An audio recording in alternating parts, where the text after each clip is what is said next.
All right. Looks like we're live. Welcome, everyone, to this 4th of July Red Pill Roundtable. I appreciate T.V.O.R, Hammerhand, Rebel Against Defeat all joining us. I believe I should have links to their channels below this for anyone that's interested in checking out all the stuff here. So appreciate everyone that's joining the stream too today. I've done some holiday streams before. This is the first one I've done on that I'm doing on my channel. But I've done some with Chronicles AJ, and it's kind of nice, I think, to do a holiday stream or something for guys in the holidays, because like me, I'm not married. I've never been married. I don't have any kids, and I got a lot of friends around here, but it's just something kind of nice to do for guys who may not have, friends or family to hang out with on a holiday. But yeah, appreciate you guys joining, and thanks for making it happen. Gentlemen, Invention MGTOW in the chat. Awesome. Thanks for having us. Happy 4th of July to all of you in the United States of America. Happy 4th of July to everyone out there. Gents, I appreciate the hell out of you. It's our Independence Day. And if we're really lucky, we might get another couple out of this. Yeah, we'll see how it goes. I'm not holding my breath, but, it is what it is, at this point. So, like, Hammerhand did it like a pre-stream to this where he was doing basically a promo for this stream. And yeah, it ain't looking good, I don't think, long term, but we can all I really can do is control my what Reverend 20 Piece does and my little part of the universe, so that's kind of what I'm doing, and just trying to help out people that are willing to listen along the way. On that tip, man, I got to say, what does freedom mean, right? What does freedom mean to me? And it's, I think that if you guys look north and you're in the United States, be careful, because what's up here, what's happening up here is what's next down there. And you guys are the last bastions of freedom. I mean, I can just tip it off by saying, look, half of this country is communist right now, and the other half is Marxists living in cities, and the based people are living in towns and villages. Canada is about as Marxist and communist as you could possibly get right now, and people say, where does this come from? Like, where are these Canadians? Like, why are these Canadians like this? Because they're not Canadians. Anybody who's 30 and under has been raised by, Marxist schools, essentially. So we've got, the old style Canadians, and we've got Marxists and communists, essentially, right now. So you guys got to look out down there. It's infection from within, in my opinion. Well said. Well said. The issue with freedom is, do I have feedback, Reverend? I feel like I got some feedback going on, but I'll say this. I'm not hearing any on my end for you. Okay. To me, we're the last bastion of strength left. I mean, we live in a snowflake, a safe zone. We're living in a culture that does not, respect men. Now, I talk a lot about this on my channel, and I love hearing perspectives of the fact that for a man to go his own way is putting his own freedom ahead of everything else. No longer is he going to decide that a relationship or a person is more important than his purpose. So we need more men to put their purpose ahead. This is how we build. This is how we move forward. And going your own way and having this awareness that the pill brings is all about freedom. No longer are we, chained down to old world thinking or the program we grew up with. So that's my thought.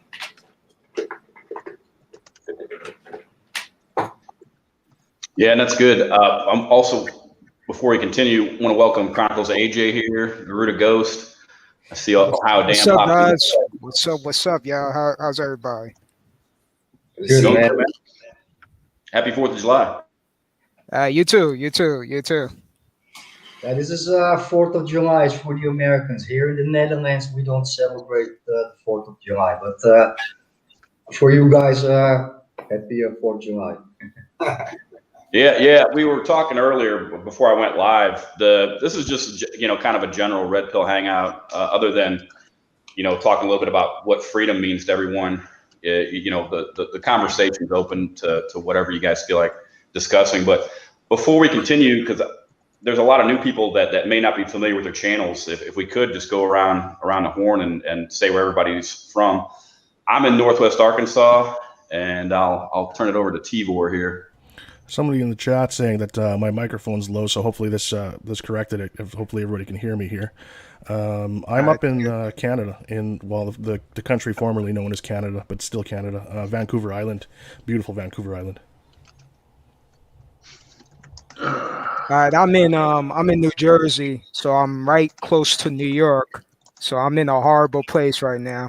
I guess the fuck so. Salt Lake City here, guys. Salt Lake. Close to the Matrix. I'm close to the Matrix. Oh, Me Jesus myself, Christ. oh, sorry. Yeah. And Garuda, you're in the Netherlands.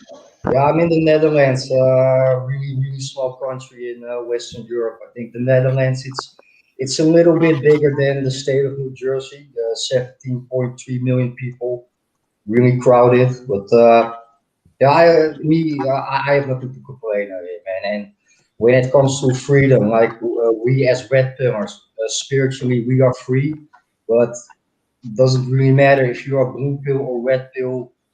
Yeah, we are screwed, man. The world is not nice anymore, man. Yep. So, gentlemen, what makes this better? How can we start making this better from person to person, house to house? How do we do it?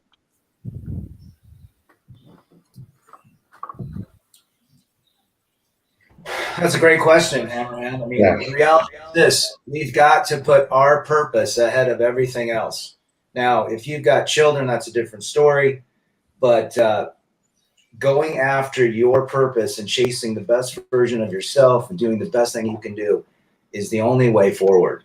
No longer are we going to be leaving our lives in the hands of others or relationships or circumstances. Could be family members, could be careers we don't like. This is all about us moving forward and getting better every single day, learning from the past, learning what not to repeat, learning from others.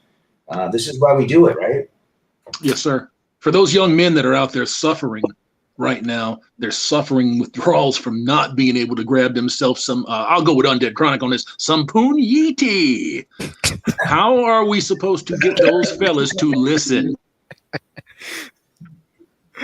Well, it's different ways. Some people seems like they have to get burned before they can learn the lesson. I'm not that way, thankfully. Or part of it though, I got lucky. I just didn't get anyone pregnant, and I thank the stars for that. But I ended up.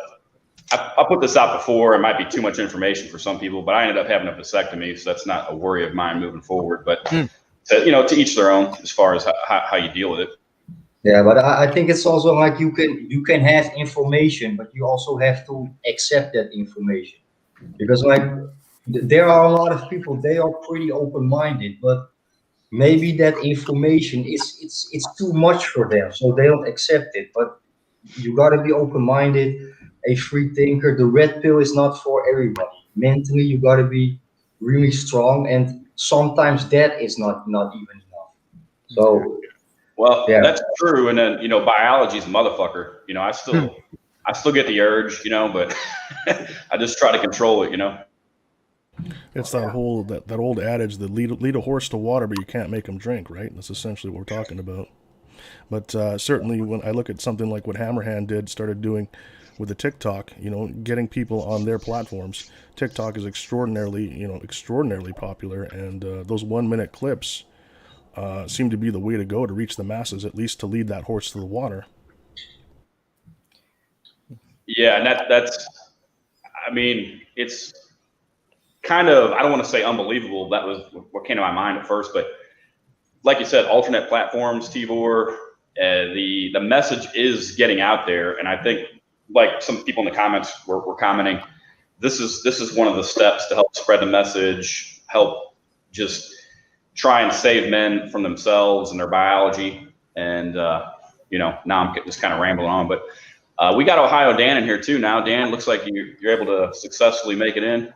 Yeah, I've been listening. I was trying to get my avatar on there. I had to stop the camera, which I don't have set up in order to do that. It took me too long to figure that out. Gotcha. Well, welcome. Yeah, Glad to be here. Brother.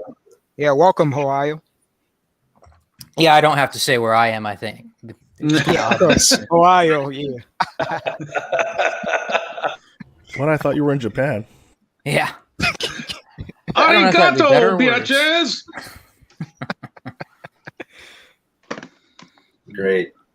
All right, but yeah, like I said, it's kind of be all over the place a little bit here today, but I did want to expand a little bit since this is the 4th of July and this being freedom themed stream. I wanted to just kind of give a couple thoughts on what freedom means to me personally.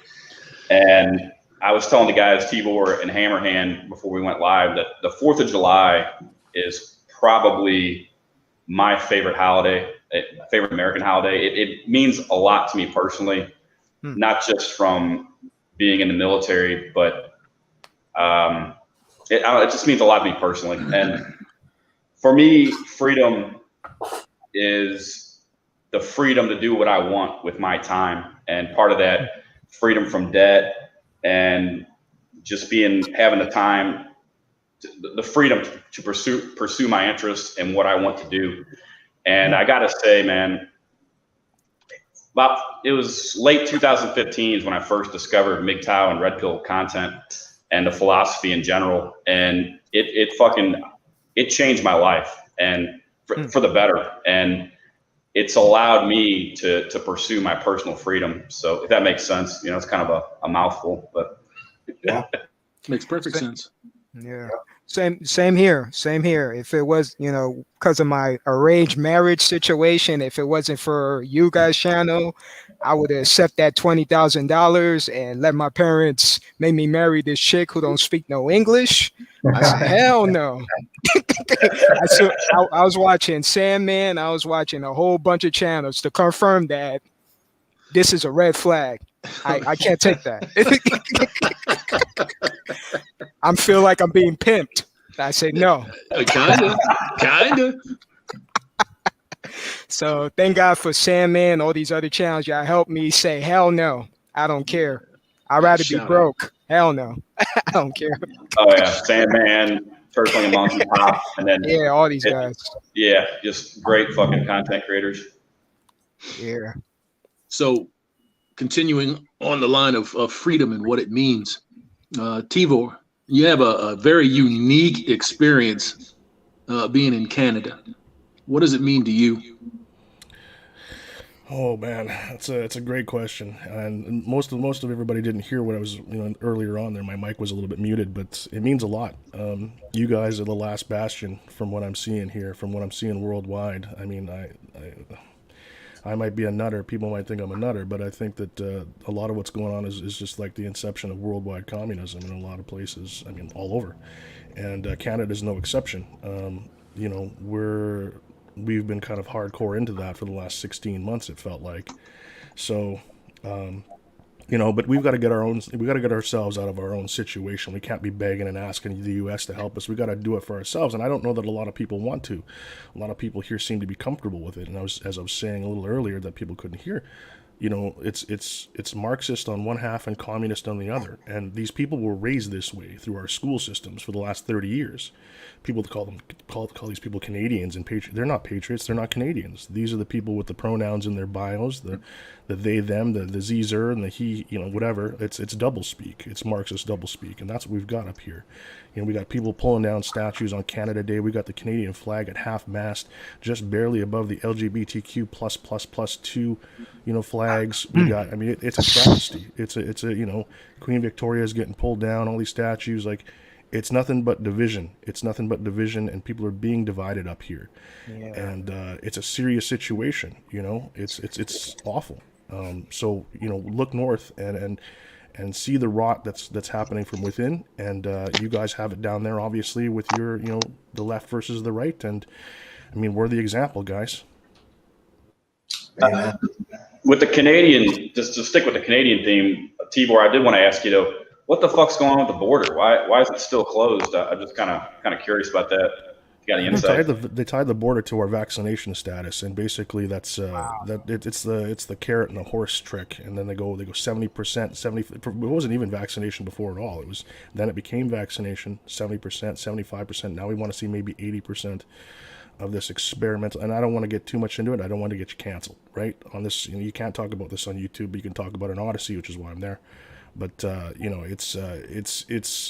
it's heinous. Apparently, it is opening though, unilaterally here, probably July 5th, a little bit here in a couple, like tomorrow, and then maybe later on in the month from your guys' side. But it's just awful. It's awful. It's just so restrictive up here. You can't even travel between provinces in the east for the last year and a half, even though your Charter of Rights and Freedom says you have the freedom of movement. You can't even travel, without cops stopping you and shit. So you are allowed to cross if you're vaccinated? Do you basically have to show them your papers, or is it not even to the point where it's open to that extent? Well, it's not quite yet papers, please, but it sort of is. You kind of have to have an approved reason in the East. So when I say East, I mean Manitoba East. So we're talking Manitoba, Ontario. Most people are familiar with either Ontario or British Columbia. Right. Manitoba, Ontario, into the Maritimes. And that's where it's the worst. That's where the communism is the worst. And it's been like that with border checkpoints. So, here, if I want to get on a ferry, now it's fine. But in the last several months, if I wanted to get on a ferry to go to the mainland, because I live on an island, I would have to have an approved purpose. I would have to state that I'm here for work, I'm here for moving, I'm here for, that's why I'm traveling. Otherwise, I could be turned around and sent back. So it's not quite papers, please, but it's pretty fucking close. I'm gonna have to make some fake IDs or something and be like, yeah, I'm the guy that's vaccinated, from all the way in Mexico, and then I just come here, and that's it. That's what I'm about to do pretty soon. That's gonna be a thing, probably. CDC, AJ, if you need them. Make fake IDs or something. There'll probably be a black market for that. It wouldn't be surprising at all for the people that don't want to actually get the vaccine, but they actually want to be able to have their rights. They're gonna probably be willing to buy fake papers and stuff like that. That wouldn't surprise me a whole lot. Oh yeah, with all this hacking going around, it's going to happen. Yeah. Yeah, I don't remember the details of the story, but there was a bar owner in Southern California maybe it was in Southern California. It was in California that they were busted making fake COVID vaccine cards and selling them out of the bar. But yeah, it's going to happen. But it's just fucking crazy with the shots and the fear mongering. Now we got the Delta variant, whatever else is coming, just to keep people in perpetual fear. It's ridiculous. Yeah, but like here in the Netherlands, you don't have to put your mask on anymore. But a lot of people are still wearing those masks, but they are probably are used to it. I don't know, but insane, bro. Insane. They want to wear them designer masks. They want to put them team masks. So they get too comfortable making it a fashion. That's the problem. Yeah. Yeah. I was out hiking the other day, and there was a person by themselves in the woods wearing a mask, and I was just like, shaking my fucking head, I don't even know what to say. Better not get too close to them fucking bears, man. Yeah. Yeah, I had pick on this girl on R.A.D. I was like, "Oh, are you cosplaying for Mortal Kombat? Because you look like the character." She got offended. Fatality. Like the most important thing is just save yourself. But people like that, I think, for them it's already too late. I mean, some people need masks because if Milena from Mortal Kombat, she got that horrible teeth. So some people need masks. That's what I'm saying. She got the meth teeth, boy. Nah.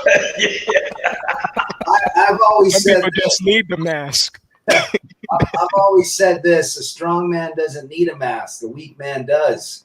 Weak men are liberals. They're liberal-minded. A weak man, worse than a weak man is a liberal man. A liberal man is a victim. He blames everybody else, just like the opposite gender. And a strong man takes ownership and accountability and responsibility, and he's a conservative. He goes out and builds while the liberal takes. It's as simple as that. And so I'm seeing it with masks. I was out in Park City riding. I did a 17-mile ride yesterday. I'm in the middle, 7 miles up. There's nobody around. Some runner comes down with a mask on. In fact, had the mask down below his face, and then when he saw me, put it back up. And I just thought to myself, there's no germs out here, brother. It's the beautiful Park City weather. But this is the reality of men we're dealing with. You know, if we want to talk about weak and strong men, and we see it in all of our channels. I've got 19-year-old subscribers to 70-year-old subscribers, and we're seeing younger and younger men realizing that, hey, there's an imbalance out there. There's this weak population that's seems to be everywhere. You know, the flag that we're celebrating in June is everywhere now. That's basically taken over, you know, the collective thinking, right? And so the strong men have to stand up and lead by example, and that's the key.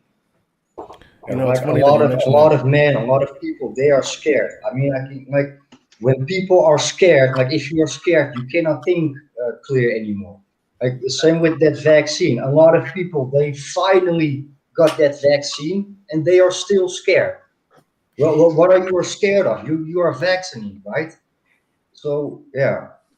I noticed from absorbing is that the married people are more scared than the single people, because when you're married, you have to compromise your wife. So the wife probably believes in the mask thing and the vaccination thing, thinking, "Hey, husband, when are you gonna get vaccinated?" So he's trying to like compromise and everything. Versus being single, you could do whatever you want. You're not obligated to anybody and rely on their validation. That's what's great about going your own way, really. That's right. Yeah. You know, Yeah. Rad, you just said it. You just nailed it. I did a video recently on our militaries, Canadian, the stuff that's coming out. You've seen the promos from the United States and from Canada, some of the stuff that you've seen, and it's about celebrating a certain thing, a certain diversity, right? That seems to be the promotional thing. And then you look at Russia and China, and there's none of that in there. It's all about strength and honor and like lockstep, right? And you go, huh, wow. We think about it, man. By the time this shit is all said and done, if these people have their way, whoever decides to just walk in this country and take it, they're not going to fire a shot. Exactly. And they don't Yeah, even need to, Hammer. almost They don't seems even like need to by because they're running design. from within. Yep. Oh, sorry, T.V.O.R, I cut you off. What were you saying? What'd you say there?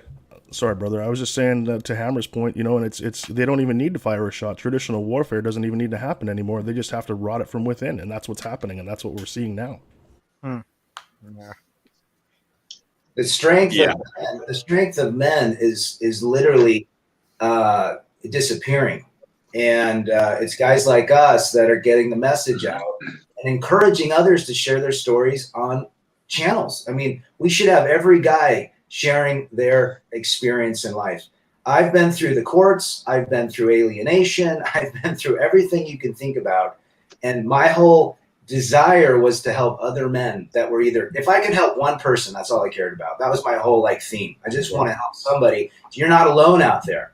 You're not alone knowing that you're up against an army of liberalism if you go get married, right? You're up against so much, and you need to know that, hey, there's brothers out here that have been through it. You know who got me through it? We go back, I think, around 2014, 2015, I found out about MGTOW. And I started watching Big John. Remember Big John? Big John, Definitely. turd flinging monkey. But those guys, I mean, I was watching John going, man, that's me. That I'm experiencing, feeling the exact same thing. And then there was more and more, and the comments, and it's just like, wow, there's a brotherhood out there. And then we have to help others realize, hey, we can't give our power and external validation, or our validation, to an external circumstance, person, or relationship. We all thought that was the key 20 years ago, was to get married, have kids, and build this identity around a family unit. And now we realize that our validation comes from within, internal. There's no such thing as being validated by a relationship or a woman. That's out the window. So this is all about us going our own way, being strong by internally validating who we are.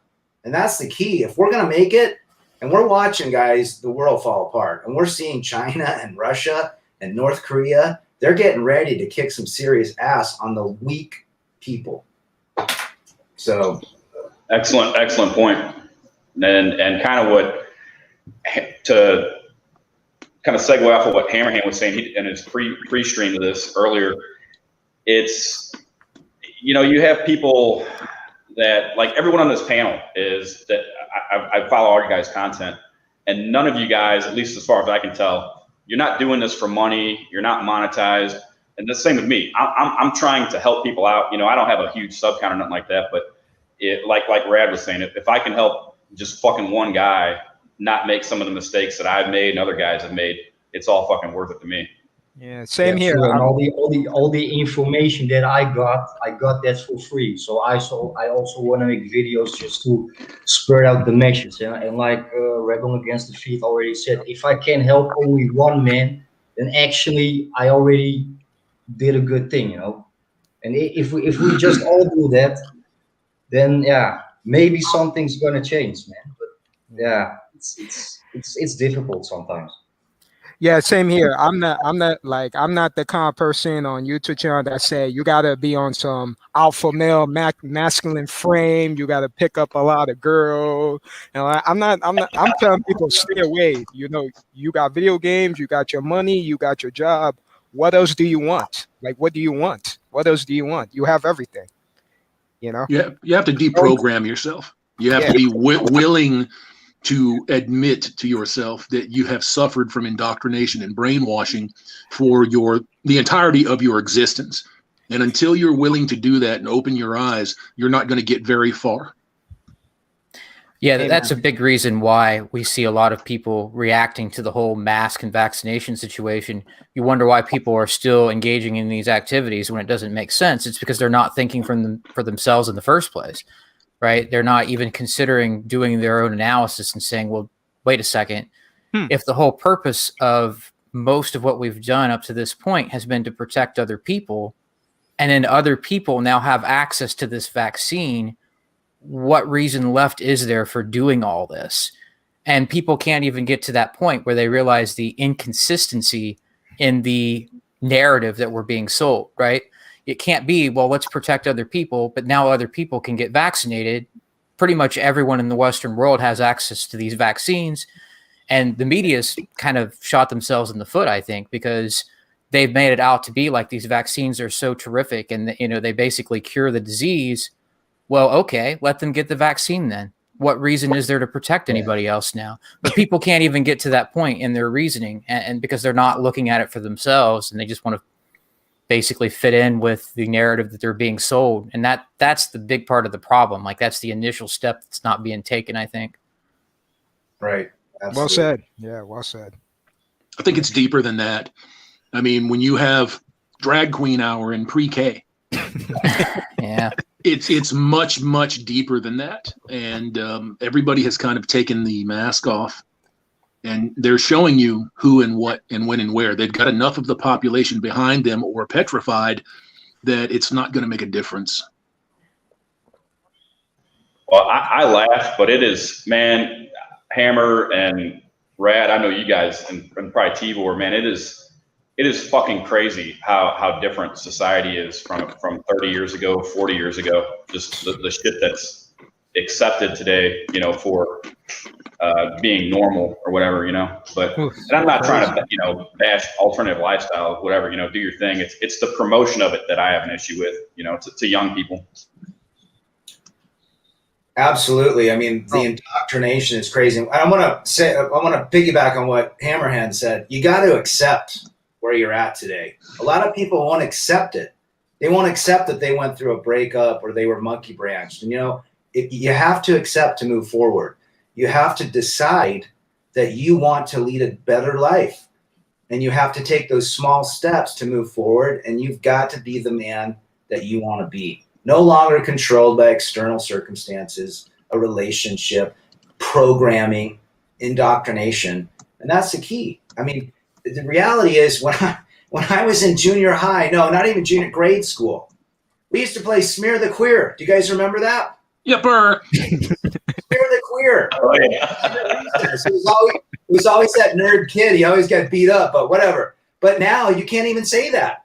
My two kids were, my two boys, I got a 20-year-old boy, and they were playing, and, you know, what do boys say? Hey, you know, what did he say? He said, my youngest said to his older brother, you know, quit it, you fag, or something like that. And that's what we used to say. But his mother heard it. And she just went ballistic because she's turned into a feminist, but she just went ballistic, and she pulled the flag out of her back pocket and started waving it. And I just thought, I looked at my kids and I said, hey, you can say whatever you want. You know, we're not here. We're not making fun of them. This is how I grew up. And now we're seeing everything is wrong. What was right is now wrong. What was wrong is now right. You cannot be a fag and be gay, right? That's the whole point, right? That's exactly. We go back to 2001, man. I'm looking on the CBC on YouTube. I can't believe this video is still up, you guys. There's a show called Red Green, and they're doing some mild ribbing of gay pride and that sort of stuff. Just mild ribbing back and forth. This is 2001, so we're talking like 20 years ago, right? And that video is still up, and I think to myself, you know, today that show would not even close to make it on the Canadian Broadcasting Corporation.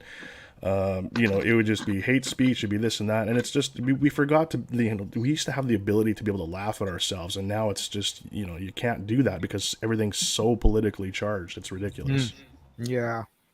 You touched on something there with the hate speech thing. You know, I know what it's like in Canada, but here in the States, that's been ruled on. It's been a dead issue since it was ruled on. There's no such thing. All speech is protected speech. Right. So what they do is they try to make the private sector make you back down. They use the private sector like YouTube and Facebook and all of these other commie platforms that we happen to be on now. They use those people to try to censor you and censor you. Have you seen what's going around on Facebook with their little, there's a little pop-up that's coming up now that says, do you feel like someone in your family is becoming an extremist? Dial here. No shit. This is going around on Facebook now. Wow. Oh, wow. So that's all of us then, Hammer? It would probably be, yeah. Yeah, abso-fucking-lutely. Anybody that doesn't toe the line is going to be an extremist because they're not going to call you anything else. You know, they want to fix you. Yep. Well, speaking of horrific, and speaking of, since we're, you know, the topic is freedom, I'm not sure if you guys are all aware, but we have bills that are still sitting in the Senate. Bill 10 and C10 and C36. C10 here is the internet censorship bill. And Bill C36, if you guys have seen the movie Minority Report, it's literally pre-crime. If you say something on the internet, and or you're about to say something on the internet, or you might likely do so, someone can petition the court to have you arrested and fined up to $70,000 and put under house arrest. That's what's proposed on the table here in Canada. That's what I'm talking about, guys. And I'll tell you what, it's in the Senate right now. That would only happen once with me. And I mean that. You make an enemy out of me, I'm going to give you an enemy. Well, yeah, any normal person is not going to be an extremist, basically, right? And true. So, and like it's like you cannot speak the truth anymore. Like I also have another channel. I'm using that channel to repost stuff about that COVID-19 bullshit. And I made a video with statistics of the reasons how people die. I'm gonna give you an example. Every year, 30,000 people die from cancer. Every year, 10,000 from that or this or that. Just to show people that coronavirus is not so bad. You know, that video was deleted because of misleading medical information. Yeah, that's crazy. Because that video that I made, that is not my opinion. Those are facts. You know, join the club, brother. I've had 8 of those this year myself. 8. Yeah. Yeah. What are facts? You know, what's the truth? Well, whose facts are we talking about, right? Good question. Each fucking side has their own set of experts that are diametrically opposed to one another. Yep. So that's when you have to be strong enough and tight enough in your own mind to realize that somebody's trying to bunk hump you. Yep. You know, so yeah, it's going to fall down to the individual, and the individuals are going to have to band together. They're going to have to mass up, you know, or get used to living this way. Yep. And yeah. Oh, go ahead. And the crazy thing is, since when the news are so concerned about health, when we have so much obesity in America, all of a sudden they care about health? It don't make sense. Yeah. What happened to y'all for years when there was obesity going around and all this craziness? Where was y'all at? Y'all was focusing on crimes and racism. What about the obesity that's going around? None of it made sense. I mean, you think about the shit that's going on out here. None of this makes sense. None of this makes sense. And it's not designed to. It's all it is fear porn for sheeple. It's all about distraction. Any way that they can distract us pulls us off our purpose. That is the whole key. If they can distract us long enough, then we become even more sheeple, right? We are literally, we don't think for ourselves anymore. A thinking man, I say this all the time, red pill awareness just doesn't have to do with relationships. We all got here probably because of some sort of relationship, but it also extends to government conditioning, programming, educational programming, even career programming. You're supposed to go do this 4 years of college to get a degree to work 40 years. So the awareness and the acceptance is huge. And we, as men and strong men, we're looking at the government saying, hey, they're taking our freedoms away. They're taking everything that was taken from us. If we've been through the family courts, this is now done in a different environment, right? Outside the government. So being a strong man, you've really got to think for yourself, and thinking is the enemy now to the powers that be. Sure. The different forms of Marxism, I think, are also a big part of that overall red pill view. When you understand that just because you switch out the oppressor group and the oppressed group for something different, that doesn't make it not Marxism anymore. And most people don't recognize that. That's a big key to having, I think, a red pill understanding of what's going on in society too. Absolutely. Yeah, absolutely. You look at the way that the American electorate and the Democrats and the Republicans have flipped talking points in the last year, right? And specifically, I'm talking about the defund, no cop, ACAB shit that they're putting out there, right? Now, when you say that, and when I say that to you, what do you think? You think that was a Democratic platform, right? Right. No, not anymore. Now they're trying to pin all of that on the red side, on the Republicans, and they're saying it was them that started all of this shit, and they were just reacting to it. And now you got millions of dumb motherfuckers out there that are, what do we do? Where do we go? They don't know. They can't think for themselves. Absolutely. Thinking. I mean, that's the whole deal with the whole, the cerveza virus, which was the reality is, again, distract to fear to no thinking, and we just take over the collective consciousness. And if you really think about this, the conditioning in music, the conditioning in television programs, in movies. When was the last time you went to a movie and didn't see a political agenda? In the X-Men, there was political agenda. In the Wolverine, there's political. Every goddamn movie has a political agenda, whether it's saving the environment or some sort of alphabet soup, you name it. But that is the reality. And so we got to stay on purpose, and by putting ourselves first, by seeking our own freedom, by being minimalistic. I mean, this is the key. This is how we survive as strong men. Now, weak men aren't going to be able to survive. They're not going to be, and they're not. And that's the reality. They're not. That's true. And like you talk about thinking, like you don't even have to be smart or intelligent, but then you don't have to. But just think logic, and for most people, that's already too much. Like when you take that red pill, you pop that giant bubble.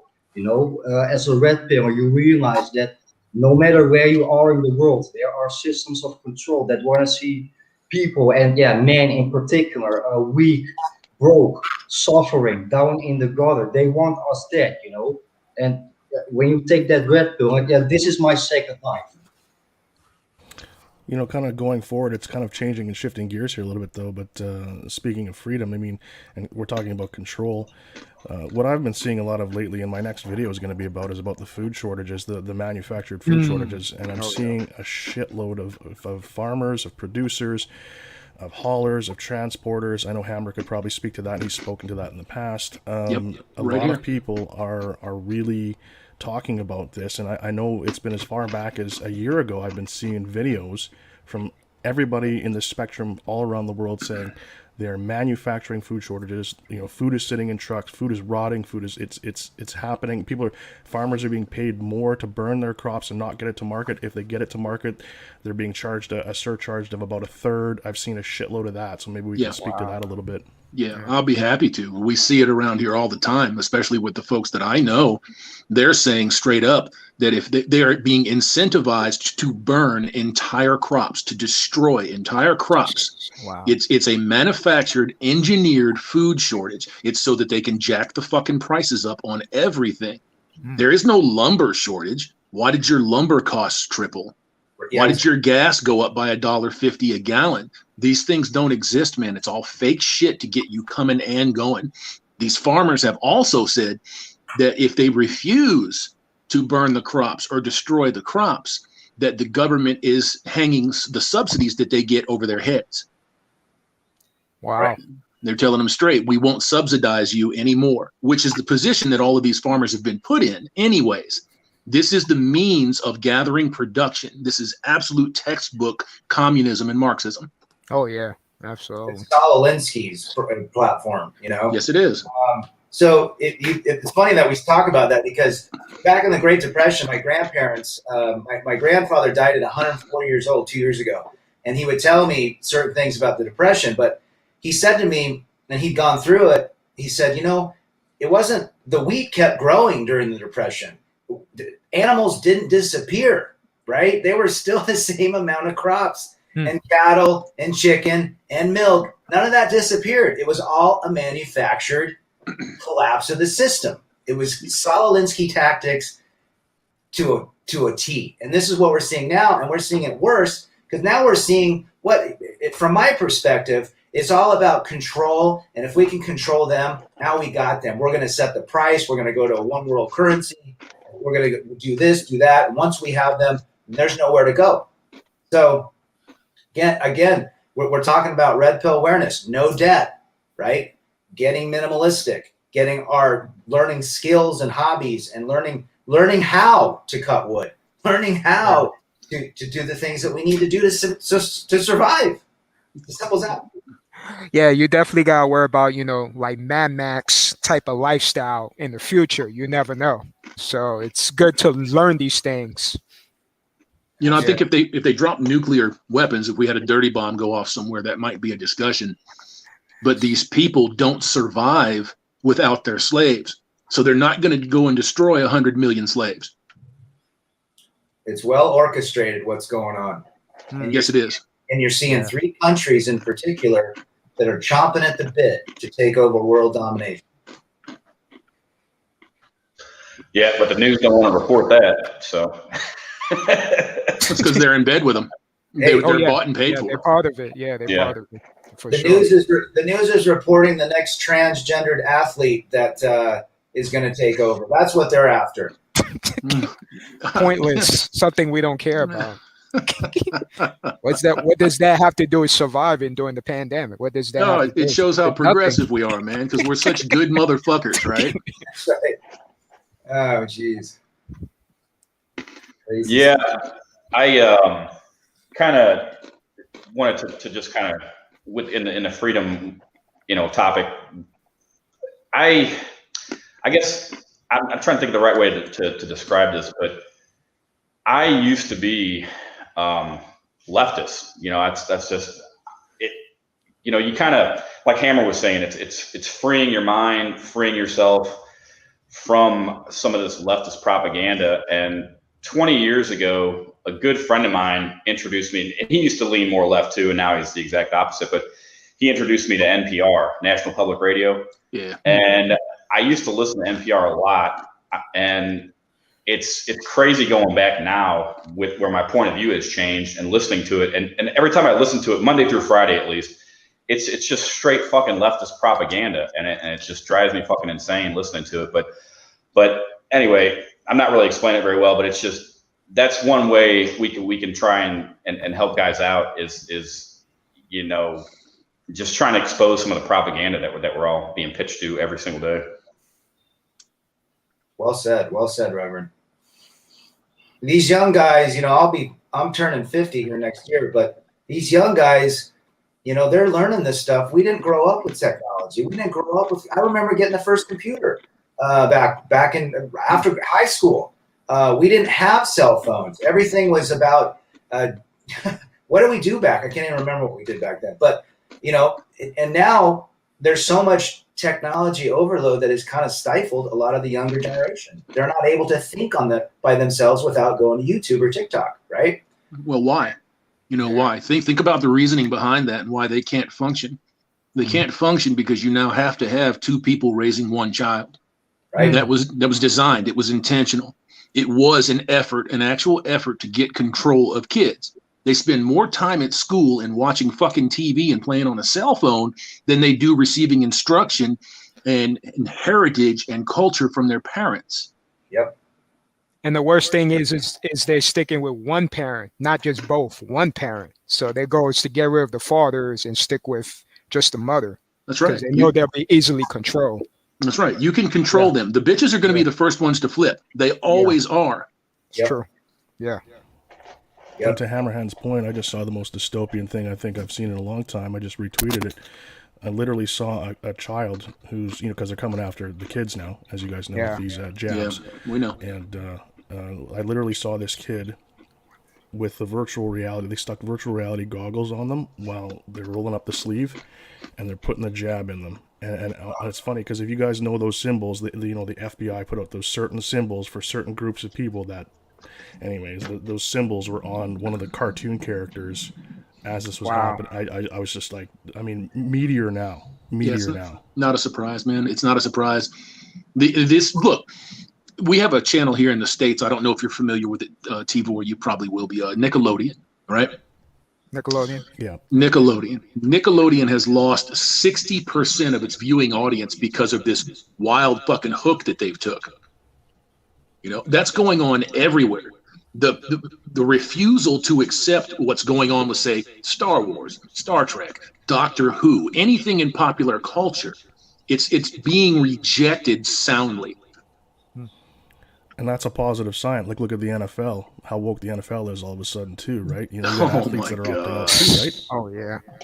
It's all in sports. I mean, they're all woke. I mean, hockey doesn't seem to get too far into it, but even they do some shit sometimes too. Yeah, it's everywhere, man. You can't get away from it.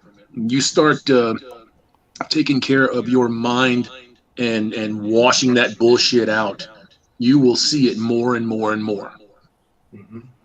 Yeah, and it's and I'm glad to say on this 4th of July, I am glad to say that we're seeing that kind of stuff, right? That we're seeing that people have that freedom of choice to just turn that shit off, just escape the matrix, and just turn it off and just get away from it all, because that's it's great. It's great to see that people are tuning out. Lowest ratings ever and everything. Everything's so woke, and people are just like, you know what, fuck this. I don't want any more of it. It's just too much virtue signaling, too much in your face, rah rah rah.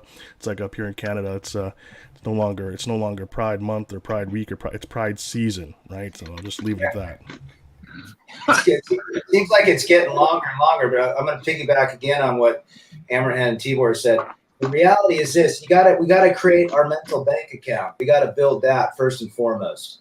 And that includes unplugging from this matrix, this programming, and thinking for ourselves and learning skills and hobbies and leading by example. People say to me all the time, hey, Rad, how do I get a guy to understand Redpill? You can't. You can only be an example. And when he's ready, he will appear and you'll help. But you just can't go up and say, hey, man, we've been bamboozled for everything, relationships and everything. You can't. You got to build right here, and you got to lead by example. That's a good segue into one of the things that I always say about what MGTOW and the Red Pill is. We do not recruit. They find us. Yes. And they're finding us by the millions. Yeah. Correct. All right. Yeah. It's a personal journey, and it was, for me, and I'm sure for all you guys on the panel, Hammer, it's amazing too. Like how you talk about your channel growth all of a sudden stopped. But the views that you've gotten, I go to total views, it's like 12 million, 26,000 subscribers. The math doesn't add up, but no. We all know we're being fucked with on this platform, and I need to expand my presence to other platforms too. I was talking with T.V.O.R. about that, but yeah, it's a shit show. It is, and where you find suppression and resistance, I will always keep a presence there. It doesn't matter if I have to make an account a week. That's what I'm going to do, because those are the ones that need it the most. Those fellas that are coming in there they're walking into Constantinople. You know, they're getting fucking shredded, and we need to be there to offer them a different opinion. Yeah, and that's one thing I've always said to some people, other content creators, is I regardless of if you go to other platforms, I think you still need to keep a presence on YouTube to, like, hammer just what you just said, so we can find the guys can find us, you know, and still have that exposure out there. I agree. Because like everybody knows YouTube. I think even though the censorship, YouTube is still a good platform because, like, yeah, BitChute, most people don't know that. MGTOW TV, most people never even heard of it, but everybody knows YouTube. So I think it is still the best platform for. That's just my opinion. Yeah, I agree.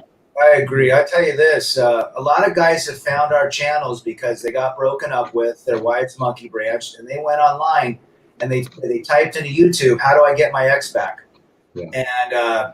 And then they come this way and they start seeing channels about, hey, MGTOW, the Redpill, and it's great. All these dating coaches are actually helping us. All these relationship coaches are actually pushing people our way. And that's the reality, you know? So I think YouTube's great. I think I like Hammerhand's little, you know, split second TikTok stuff. Coach Craig Adams does that as well. I think those are terrific little shorts. And I think that's going to, the attention span today does not exist. You know, it's literally gone. No longer. I mean, you're going to see movies in the future that are under an hour because we just can't sit still. We have too much chaos, technological chaos and distraction in our lives to be focused. And that's why I tell my guys that watch and everybody else that I learn from is you got to get out in nature. You got to push yourself. You got to move your energy outside of the house, outside of the screen. Get to the gym, walk around your neighborhood, get in the trails, hike to a waterfall, go to a place you've never been for by getting in the car and meeting new people. That's how you move energy. You get out of the program.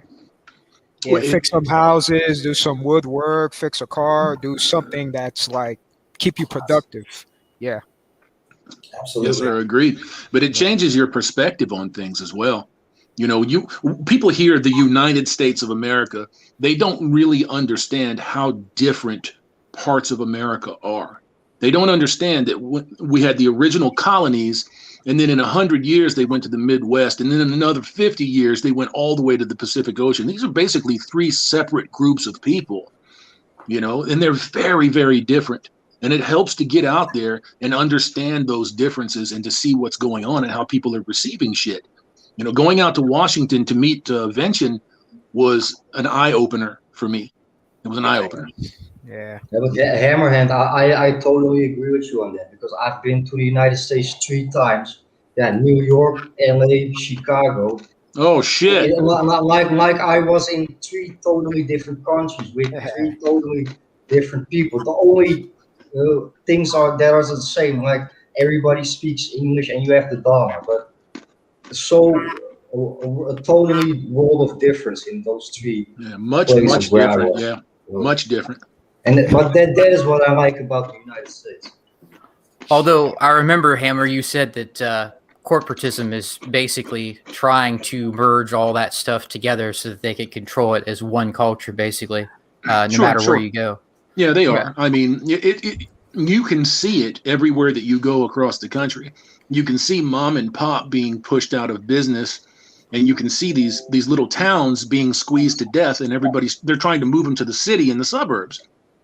You know, right. They want 100% control. They don't want any type of independence whatsoever, and that's part of it. Oh yeah. Yep. Right. That's true. That's why they're destroying a lot of local barbershops or somebody who has their own business. They say, hey, stay home. But they let R.A.D open. They let Walmart open because they all big companies to control the food, the clothes, everything when things hit the fan. They work with them. There's no way that you make $1 billion a day. Walmart makes over $1 billion a day. A day. There's no way that you're pulling that kind of cheese and that the government is not going to be sticking their dick in your ass. They're going to get you. They're going to get you. Yep. Go ahead, Dan. I grew up in Portland, Oregon. I've only been in Utah for about 7 years. So, Portland, Oregon is where I grew up, went to high school, you name it, raised my kids for half their lives. And it's turned into the biggest shit show possible. I don't even recognize the city anymore. The city I grew up skateboarding the streets and hanging out. Back then it was lumberjacks and wackos. It's like these are people that don't identify as even human anymore. We don't know what the hell they are. My son was telling me he had to fill out an application and there were 16 genders he had to choose from. I said, you know what, son? When they take you up 100 years from now, there's only going to be 2 genders, male and female. I don't think it's going to take 100 years, bro. Yeah. People are going to ask, which bathroom do I have to go to? It's crazy. They just passed that bill out here in Tennessee. They said that employers are now responsible for identifying if it's a multi-purpose restroom facility. Scary. It's scary. You let some motherfucker walk in on me, boy, I'm going to throw biscuits at him. I'm going to get him. We already got that up here in Langford. I went to this, schmoozy, fancy, schmancy place. I had to take a piss. Just out, you walk in to rock a piss, and I'm looking at one door, and I see the regular shit on the other door. I see like this Klingon. I'm like, what the fuck is this? I mean, I don't use public restrooms anyway. I don't like public restroom anyway, so I'm gonna do it at my house. I'll just wait till I go home and use the bathroom. Pretty much. Yes, sir. You know what? It's the term Fruit Loop is not a cereal anymore. No, it's a descriptor. It is. We live in. I was the other day at the grocery store buying steak because I eat steak and drink whole milk. But I saw this kid walking, a guy, pink hair, nose ring, all that bull ring bullshit, tattooed, crazy, skinny as a rail. Just this is what's happening to the conditioning of young men today. It's cool to be a complete pussy. Yeah, they think that you're an anachronism. Yeah. You're a fucking caveman. You're the Stone Age in 3D. That's the way that they see you. Getting into the chat here. Successful endeavors. These dating coaches have exposed themselves, and people who know their games aren't fooled. What do you guys? What's your opinion there, 20, about dating coaches?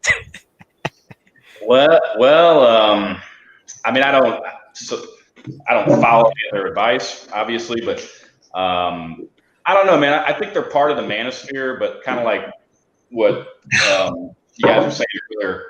I think they do drive people. They're kind of like on the fringes, in my opinion, of like the red pill manosphere, and then they kind of help filter the flow of guys to other creators and more red pill ideas. But I used to not understand why MGTOW despised dating coaches so much, but I get it now, as far as, because in a way they lead men back to the plantation and to their own demise in a way. Yep. Yeah, I want to say something. Like I think about 2 years ago, I made a video. Dating coaches and PUAs are not red pill. I think they are purple pills, but they are trying to hijack our red pill. Yeah, it's our red pill, not them. And I think some things are true, but it's not. For me, they are not red pill. From the way how I see it. Yeah. No, they just take red pill and kind of sprinkle it over that blue pill mayonnaise that they try to shove in your mouth. That's what they do. And they fucking know that. I mean, what's the big distinction between them and us? They're fucking running these guys through the mill. Yeah, they're creating a lot of damaged people. That's what I see. It's just cycling bodies. When it's one after the other after the other. It's just the endless buffet of penis and pussy, and it's like, listen, I'm not going to talk about that, honestly. Most of you guys know my past, but it's. I look at it and I see just the damaging effects of what it can do to a society, and I think we see that now. Yeah, it just contributes to the problem. More damaged women, more damaged men, and the cycle continues. Agreed, 100%. And what's the one thing? Look, I'm sorry to do this. I got to bring it up. What's the one thing that they never ever say? They never, ever talk about the legal advantage, the indemnity that is pointed right at men.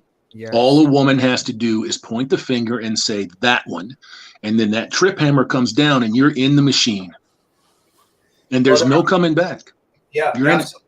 Hammerhand, absolutely. You know, it's funny. There's a very popular dating coach who just had a convention.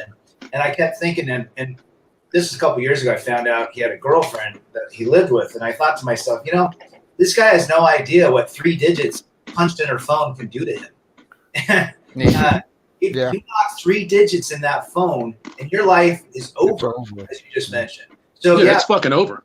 The legality of being with a woman today is extremely dangerous, risky, with very little reward. Now, I say there's 1% to 2% of women that are decent women and good women on this planet.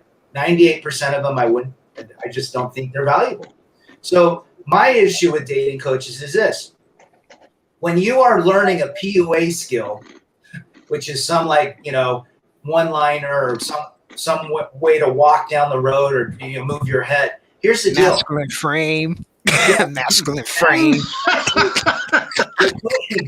You're putting a woman on a pedestal. You're gonna put a woman. If you cold approach, she's on a pedestal. You're right here, right?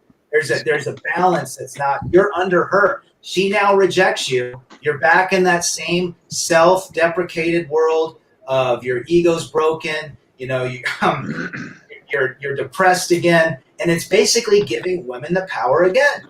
Now, these guys that say they're red pill, they should understand the fact that men are on the pedestal. Our purpose is the pedestal. A woman should never be on the pedestal. So I have that huge disconnect with what they think that they say and what they teach. It just doesn't fall in line. Well, you're a thinking man. So I'm sorry, go ahead, bro. Yeah, a lot of dating coaches, they tell people, you have to tell a girl you have to be alpha. You have to scream at them loud and tell them, I'm alpha. You have to listen to me and say what I want. That's why they're not making so much money, because, all you got to do is call 911 and say, this motherfucker say he's alpha. Can I put him to jail? He's crazy. He's a creep. Look, that's not a fucking joke. That's not a joke. There are dozens and dozens, hundreds of cases out there where somebody has said something in the proximity of a female, she got them arrested, she got them fired. Look, fuck that. For me, it's too risky. I say, hey man, look, Briar Bear, I want you to run through that briar patch down there and don't get no stickers in your ass, okay? Oh no, I'm not doing it. I'm not doing it. Fuck all that. Fuck that bitch. I'm not doing it. But bro, just find a good one. Just find a good one, bro. Just get a good one, and then it's like 5. Oh, there's a good one down there. Oh man, I got to go looking for, man. I'm sorry, bitch. I got to leave. Yeah, none of it matters when you have a metaphorical gun pointed at your head. None of the other details matter when that's the scenario. It makes no sense to choose that option if you're actually aware that that's what's going on. Yeah, I don't disagree with you at all. I have a rule. It's not just one rule, but I have a rule when I encounter anybody in this red pill, MGTOW manosphere on the monk set. You never see it on the monk set, but I'll get to that in a minute. If they call themselves coach or have coach in the title, it's an automatic non-starter. You cannot be a coach of something that you are a failure at. Exactly. You can't. Yeah, exactly. Systematically true, even in the system. Sorry, go ahead. No, go ahead. No, I'm saying even in the system, you're a failure. So you can't be a coach of the system. So you can't. And since we're talking about freedom, since the overarching topic here is freedom, I mean, on a micro level, you're giving up all that freedom by being attached, right? And on a macro level, we're talking about the problems with freedom already. So why would you want to hit yourself to something that's already going to limit your freedom? I mean, I'll be honest with you guys. It's going to be a hell of a lot easier for me to move around with my passport if I need to, as a single guy, going wherever I need to, than to be a guy with with a family or kids. That's just the plain fact of it. If the world decides to get crazy, and we know for the last 17 months and even longer, the world's been crazy, right? So if I need to find a little piece of paradise somewhere else, it's like the movie Heat, right? 30 seconds around the corner kind of deals. Yeah, that's my movie. Yeah. That is my movie right Great there. flick, great flick. Where it's at. If I wish By the Robert way, De Niro, I wish Robert De Niro was like this in real life because I would have given him a handshake. I would even buy him beer if he act like this in real life. In real life, I would buy him a beer. De Niro's, He go into a total opposite. De Niro's a liberal pussy. Yeah, he is. He's a punk. He's an enormous fucking punk. He's a cuck, man. He's a cuck. That ex-bitch of his is running around talking about you better get a movie, motherfucker. Mama need new everything. And he's out there hustling to do it. It's fucking absurd. Yeah. Yeah, it surprised me with Robert De Niro how, you know, he acts like a fucking real tough guy in all his movies, but in real life, he's just a fucking punk. At least that's the impression I get. No, it's what he is. He is. It's what he is. A fucking pussy. That's what he is. And how many of these actors and actresses and different people? Sorry, Rebel, go ahead. I love his movies, but he's a fucking pussy. How many of these actors I and can't actresses watch out the there, like, fucking. I can't watch the movies anymore. I mean, I know who this guy is. You know, so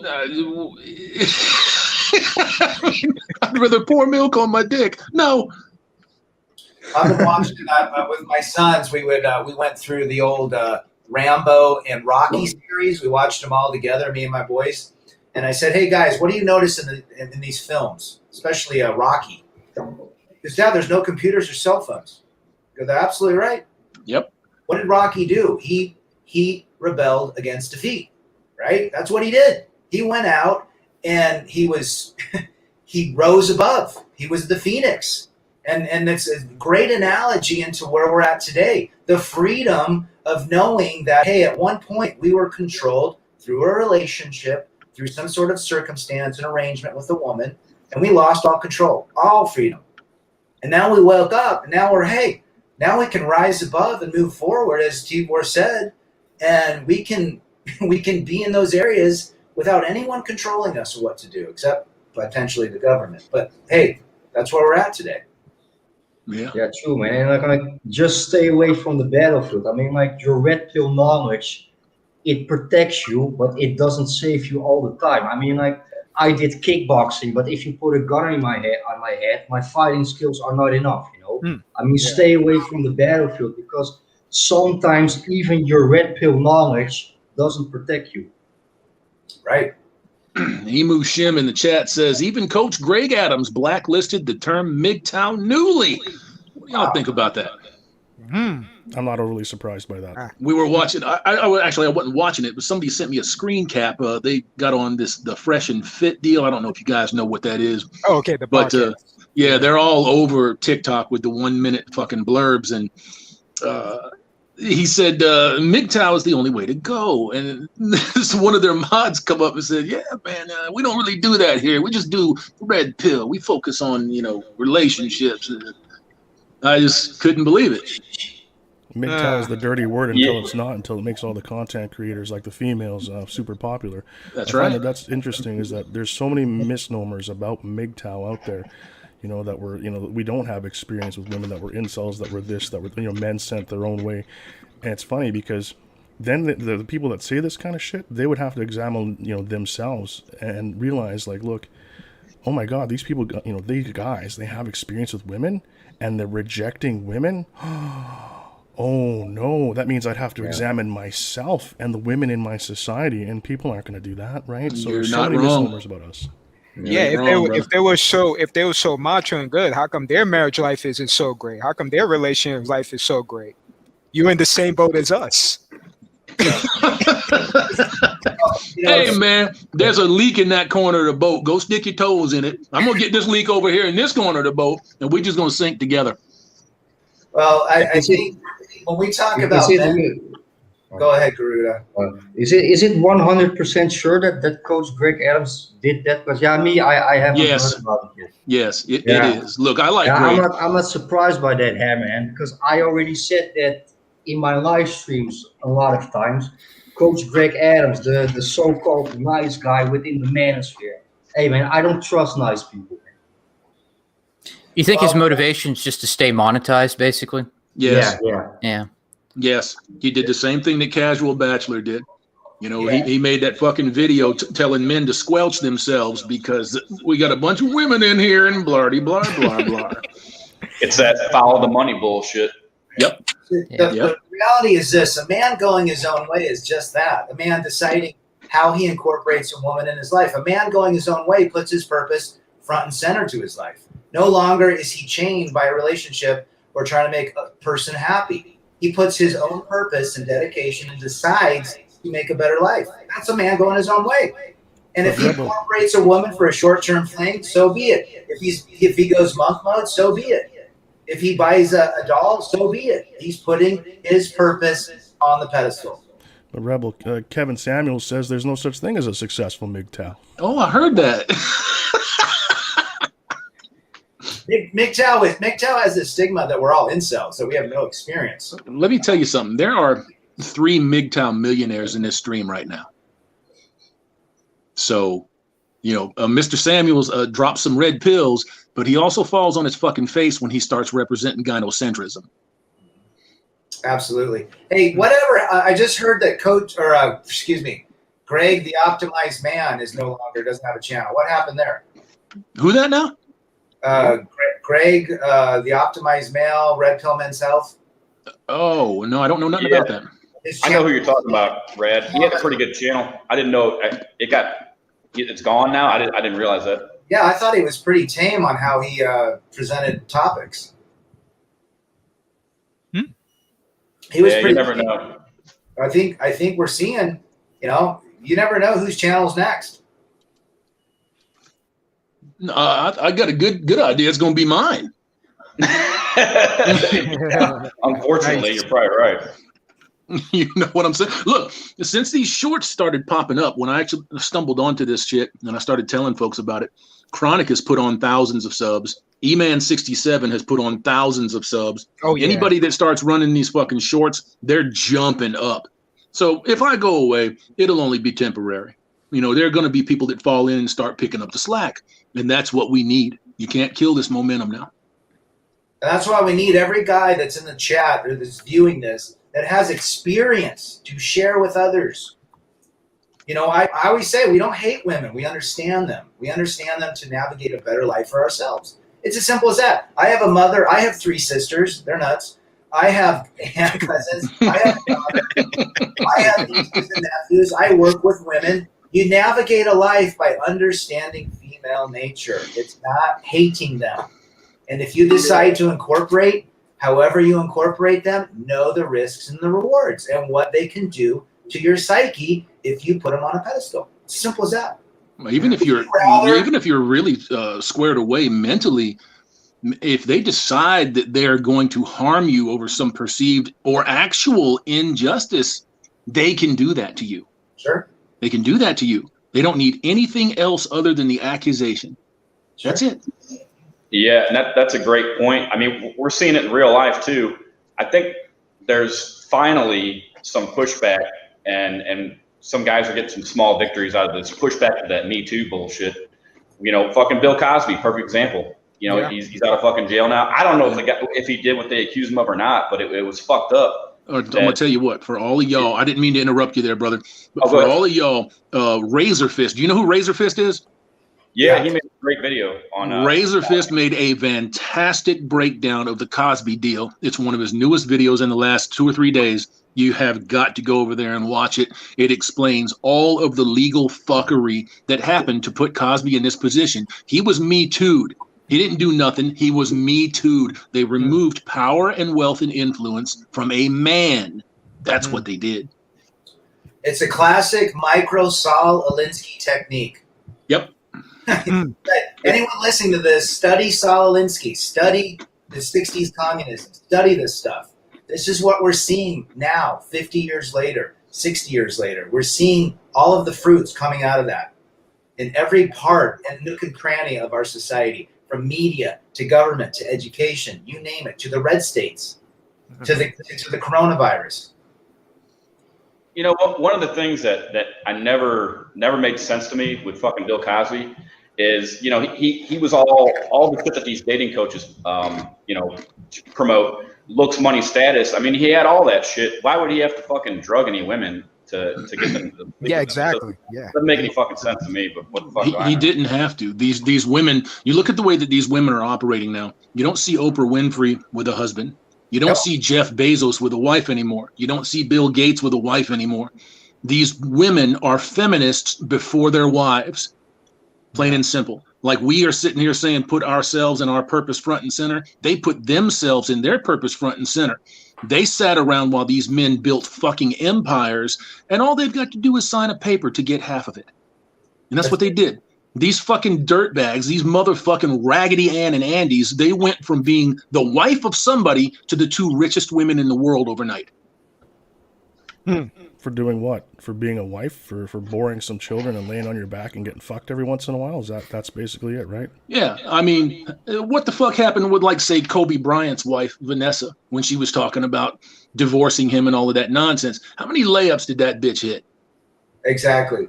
How many practices did she go to? How many championship rings did she win? How dare you award that motherfucker a championship ring or my championship belts? How does that leave that man's possession? It's absurd. You know, it's interesting. My divorce attorney, who I talk about this on my channel, but I got the biggest, baddest bulldog. My grandfather was an attorney and said, if you're ever in legal problems, you get the biggest, baddest bulldog attorney. Well, he represented me very well, and we came out as the victors, unbeknownst to most men that go through it. But he's now representing a judge who's going through a divorce. His wife is now divorcing the same judge who extracted hundreds of men's materials and resources. Now he's going through it. Isn't karma a bitch? Karma is exactly a bitch. Yes. I wonder if that motherfucker's going to get red pill. Probably not. You know, these fucking idiots that run around all the time and they get killed when they go to Somalia, or they're going through Iran on a bike trek for world peace and they get beheaded. They're thinking while they're getting their fucking heads sawed off that it's their fault because they're white. These people are just fucking gone. Yep. Hey, Rad, you never know. He might be a sub of yours soon. Subscriber. I find it ironic. You know, it's funny. The commissioner in our court case, and my divorce went on for 29 fucking months, guys. I spent enough to buy a brand new Porsche Carrera S4. So the reality was this: when you're in court, it destroys you in lots of ways that you have no idea. The mental, the emotional. Hammerhand's been through it. He knows exactly what I'm talking about. But you got to understand this. Any person listening to this, you have to understand the risks involved when you get in a relationship with the state. It's as simple as that. The state owns your kids. When you get a decree of divorce that's stamped by a judge, you know who's the guardian of your kids now? The fucking state. They tell you when you can see your kids, for how long you can see their kids. And if you can only see them half the time on their fucking birthday. Now, my heart goes out to people with little kids because mine are all grown up now, and you know the older 2 are out of the house, and my youngest, you know, he goes back and forth with the car and so forth. But the reality is this: they own your fucking kids. You're not the fucking guardian anymore. They are. There are ways around that kind of bullshit, but you have to be willing to go through some stuff to get there. Yeah, absolutely. Yeah. So be very careful. I mean, these channels. I have 4 of my friends killed themselves over their wife or a girlfriend, and the last one, he was 34, 4 kids, loved his kids. They were aged 2 years to 10 years. Great guy. His wife was destroying him in every possible. He was living with his brother, on a couch and so forth. And I saw him the night before. It was in January, about 4 years ago. He was fighting for his kids. He was basically had to go through all these hoops. He was in domestic anger management courses, all this shit that they throw at him. Nicest guy in the world. The next day, he drives up the canyon. It's 21 degrees out. Drinks a bottle of vodka and takes 50 Ambiens, and they find him the next day frozen. So guess what? This is the impact, if you're not strong enough, happens a lot. Men are dying because of the dangers of either marriage or long-term relationships. And we have to help people. And I'm sure Hammerhand and everybody else on this channel has had guys send them emails and saying, you know what, without your videos or your help, I'd probably be dead. Yeah, more than I can count. Yeah, I got a few people tell me thank you for, because I post videos interviewing random people on what their thoughts on getting married, and do you think for sure that marriage is right? And one person was like, "Hey, thank you for this. Now you saved me from a breakup." So yeah, and I wanted to just tell people that, you know, just focus on yourself. Most importantly, don't try to rely on. She could be a 10 or a 9. It doesn't matter. Just focus on yourself. Pretend like you never know her before. Just focus on yourself, your health, your mind. If something ain't right, just like Robert De Niro says, get out of there in 30 seconds. Don't even call. Just cut it off and just do your own thing. Yeah, man, the heat is around the corner. Like 30 seconds. Yeah. You know, you got your friends and family, they're not leaving you. But the girl, you know, just leave. That's it. Well, that's like what AJ is saying. I mean, that's and Hammer and everyone. That's the point of it. You know, that's why all of us here on the panel do what we do. And feel free, anybody's having problems, anytime you can reach out to me, reverend20piece@gmail.com. Yeah. I may not be able to solve your problems, but I'll at least I'm willing to listen. You know, so sometimes that's just, you know, it's all people need. Let me. I think sorry, go ahead, Hammer. Sorry about that, T.V.O.R. Go ahead, brother. I'll get you after that. I was just going to say, one of the most important phrases that I've used on guys that are still kind of in like wallowing, that really red pills them. It's just a quick phrase, and we all know it. It's like, she's not yours. It's just your turn. We say that often in the manosphere, right? And I think that a lot of that has to deal with pattern recognition, right? Is like recognizing the same patterns over and over and over again that we've been through these relationships, and they have a very predictable beginning, middle, and end, it seems like. And as long as you recognize the pattern, that, and I think that's tied into IQ, truthfully, guys, it really is. Some guys are gonna fucking ow, they're gonna keep doing it and doing it. It's like, you know, it's like a Simpsons cartoon thing or something, right? I don't know, but you know, it's just it's but you know, we're there. You know, when they're ready, if they ever are ready, we're there for them, and that's the most important thing. But pattern recognition is a big part of it, and that's tied to IQ. Yes, sir. I don't disagree. Yeah. I'm gonna piss somebody off with this, and I don't care. What would it take? Everybody knows men built the world. Men built everything. What would it take to get men back to the table? Garuda Ghost, what would it take? To get men back to the table. Can you explain that more? My English is not good enough. Can you? What would it take? What what would it take for relations between men and women to normalize? To normalize, I think first off, social media has a huge impact on relationships and marriage. That is one thing. Second thing, a lot of people are scared to be themselves. A lot of people are living in fake realities. Like some people, like what I always hear from other people, like, we broke up because it doesn't work anymore. Sometimes I think maybe it didn't even work at the first place because you didn't show your real identity.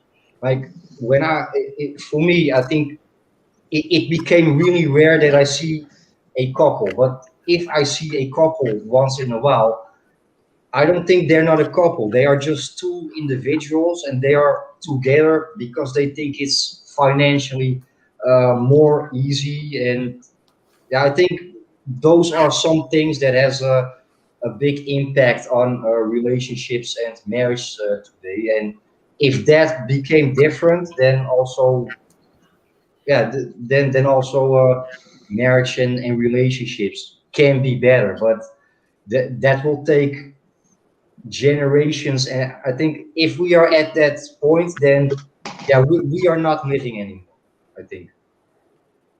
Rebel against defeat. What do you think? I think that to get the men back to the table, they have to quit being scared of women. Men fear women in today's world. They fear the rejection of women. They fear they can't be themselves, and we have to remove the fear.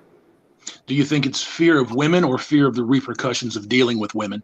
I think it's both. I think men have put women on such a high pedestal that they don't want to be. They want to be validated by women, and they don't want to be rejected. That's first and foremost. And second, obviously, the repercussions of what could happen if they tie themselves to some sort of state contract, whether that's through a pregnancy or a marriage. T.V.O.R, what do you think? I think it's going to take generations. I think that we've got generations of poisoned people.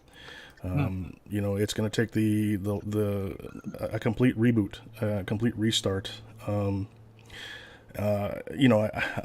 hate to say let's go back to like an agrarian society, but it fucking worked.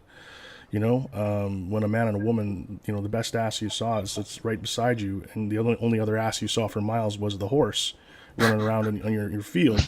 That whole fucking thing kind of tended to work, right? So now you pick up this goddamn thing, this thing here, and you got like 10,000 people in your area, right? So it's so easy.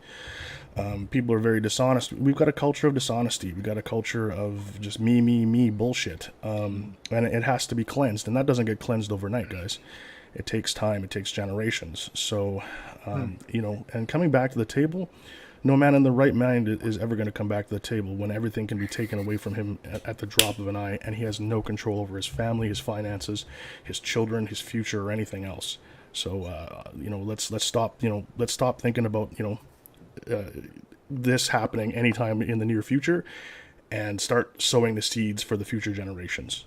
I think that's what we're doing, anyways. 20, what do you think? Well, I'm in a similar vein to what all the Rebel, R.A.D, and T.V.O.R said.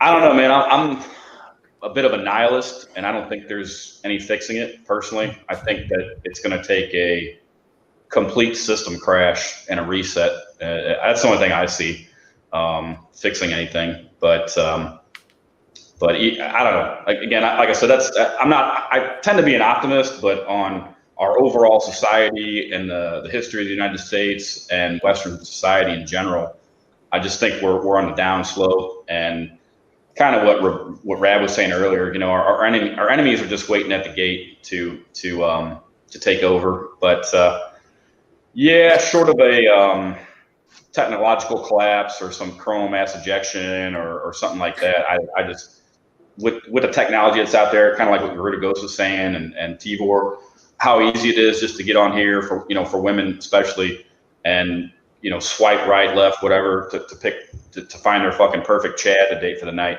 I don't know. I don't think it's I just don't think there's any fixing it, basically. Right on. AJ, any thoughts? Yeah, I think everything need to be lose, like the ability to lose electricity, to lose everything, to realize, wait a minute, we got to stick together instead, because we've been having everything, internet, social media, we become so selfish as people. So I think what it takes is like a Mad Max type style where we needed people to gather food, like back in the caveman days, to really get everybody back together. That's the way to do it. That's how I see it. Yeah. Yes, sir. Ohio Dan, how about you? Just to reiterate, the question is, how do men and women basically come back to the table and have some sort of social contract again, more or less? Yes, essentially.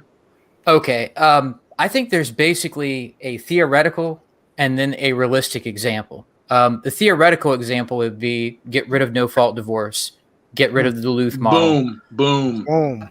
Get rid of one-sided gender roles where men are still expected to provide, but women aren't expected to really do anything. Boy, you hit it. Yeah. Get rid of Me Too. Actually, totally destroy feminism and be accurate in depicting feminism as a hate movement against men. These are the theoretical things that could allow men and women to have some form of social contract again. But the reality, I think, is the realistic example is what the Rev and others have said.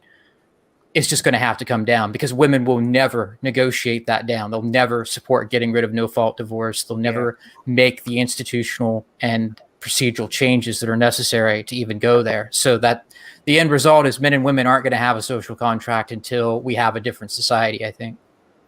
I agree with that 100%. Those are great comments, gents. Thanks. 100%. Yeah. Well said. And it's not going to happen anytime soon. You know, people say, you know, it's going to shift. It's going to shift. No, it's going to take a long time. And I think Ohio Dan nailed it. What the women that have been programmed for the last 30 to 40 years are not giving up their feminist liberal agenda, right? They're going to kick and scream forever. They're going to go polyamory and lesbian. They're not giving this shit up anytime soon. So they say, look, let's take the right to vote away. Let's get rid of no-fault divorce. That'd be great and everything, but the same programming in their head still exists, right? Yeah, and that was to my point, it took generations. I mean, really, the man has to get back to his masculine genetic role, which is to be a protector and a provider and a builder.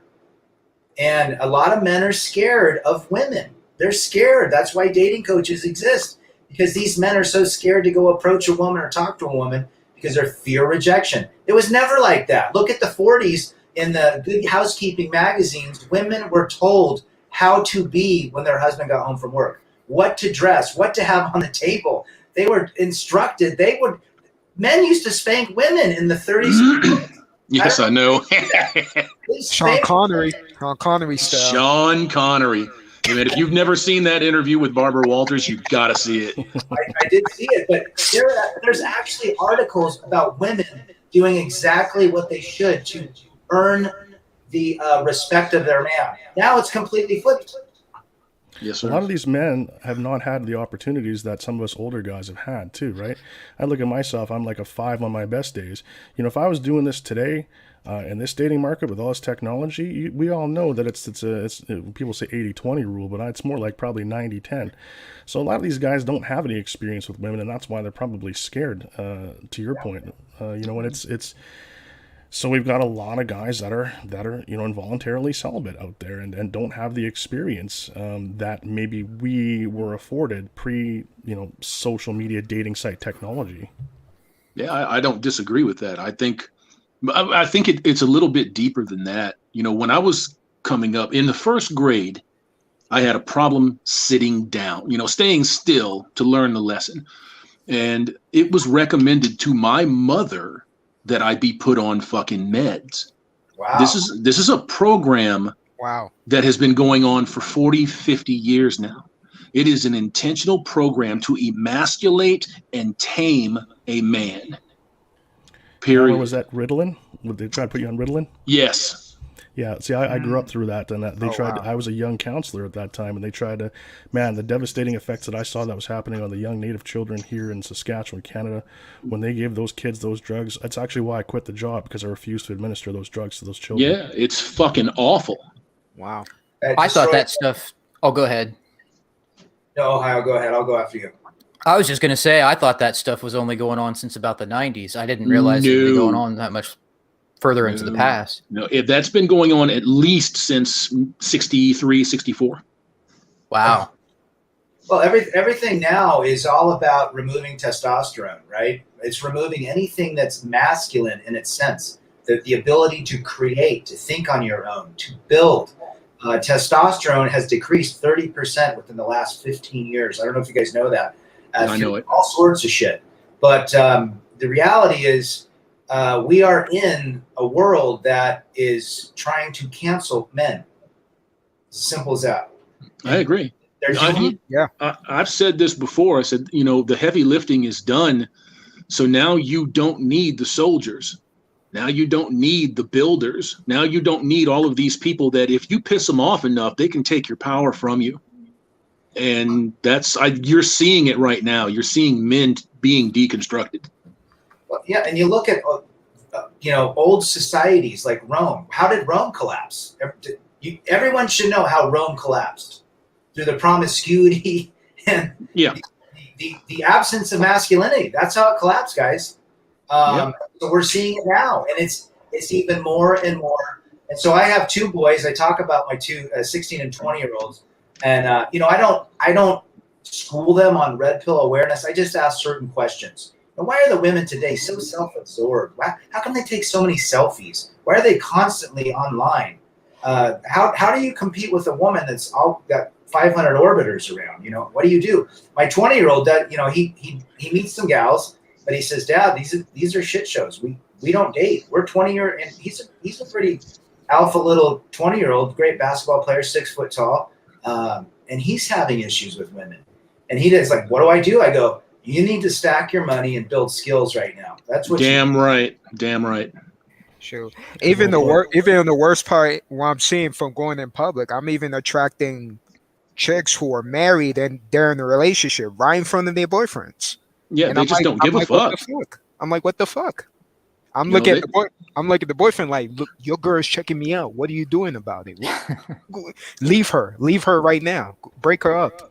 You know, it's no surprise out there that when you look at the most popular term, probably, and it's not because I'm looking it up, but I've seen the trends for pornography, and cuck porn is number one. Well, what does that tell you? People want to know what the fuck it is and why it is. You know, plain and simple. The very fact that pornography has been allowed to propagate the way that it has is telling you something, and people just can't read between the lines. Right. I also think there's a lot of cucks out there. Well, yeah. There is. Nasty, there is. yeah. Disgusting, yeah. I don't understand. I mean, I don't know what percent it is, but on the dating apps, I still have the dating apps, and I've said this before. I'm not actively going out on any dates, but I just like to see what's still out there, if that makes sense. But it's fucking bad. But there's the cuck thing on the dating apps is incredible to me, because there'd be these fucking women on there and they'll have pictures of their guys with them saying, hey, we're looking for a third wheel or whatever. And it's just like, yeah, wow. What guy is going to put up with that shit? Is the pussy worth it? I mean, what's the number one search phrase in porn? The number one search term is fucking your stepmother. Jeez. They're promoting, they promote incest, direct and indirectly. So, you know. Hammer, to your point, I literally saw a video here on YouTube. You know, meanwhile, we got all the trolls in our chat saying cancel us that I've seen just recently here in this stream. And I literally saw on my phone, I see this, and it's a wife, and she's, you know, there's a guy in the background, and there's this blonde, and I let my man play with my mother. That's right. YouTube. Oh, yeah, I saw that piece of shit, right? And it's monetized, right? Oh, of course it is, but we can't have a frank conversation like this without having our channels fucking played with every 2 weeks at a time or a month at a time, because we're talking about the truth, right? Yeah, I saw that. That was wicked ass disgusting. Yeah. Even like teachers are sleeping with their students too. Like so much more than people even understand. They like to try to throw this shit on men and say that men are the end all be all baddies, and they completely absolve females. Well, if females are strong, powerful, independent, and equal, that means that they're committing these crimes in equal amounts.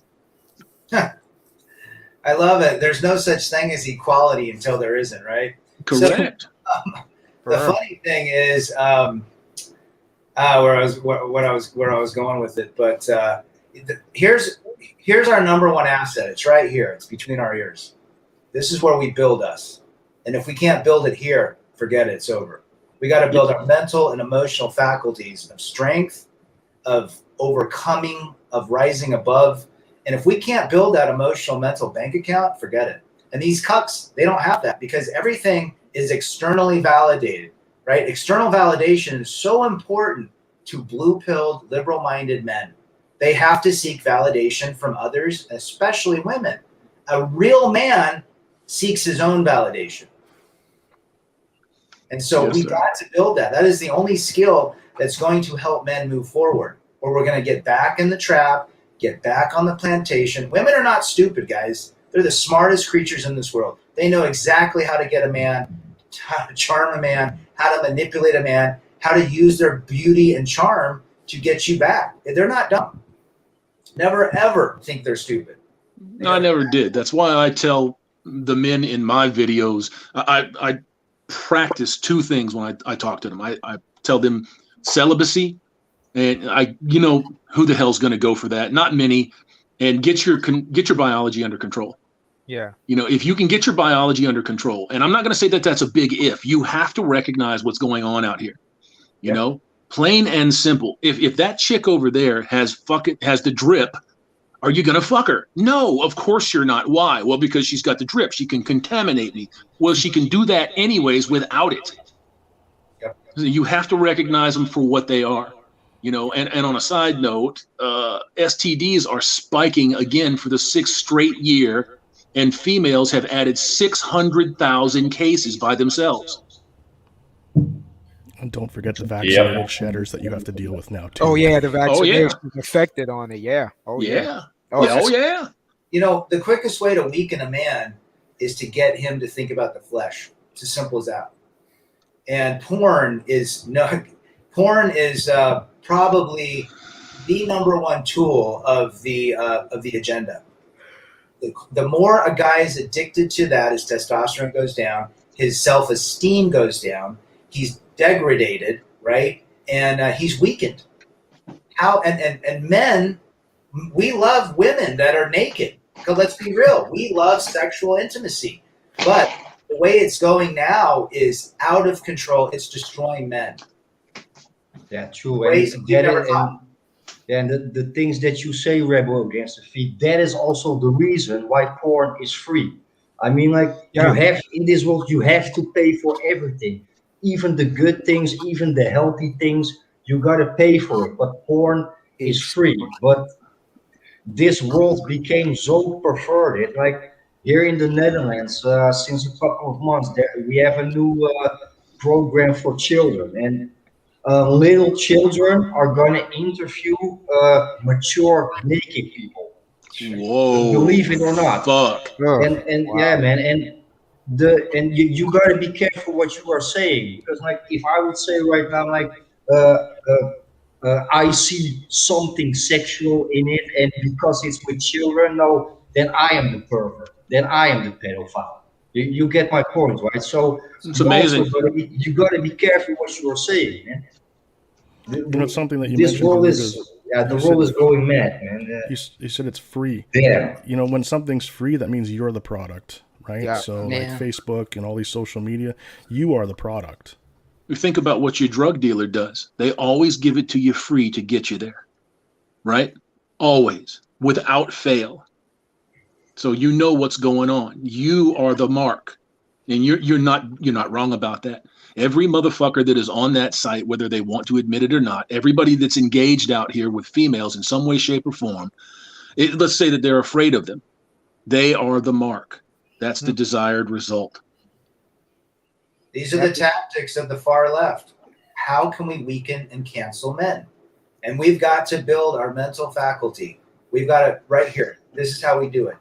By connecting with other like-minded men, by building our skills, by building our hobbies, by remembering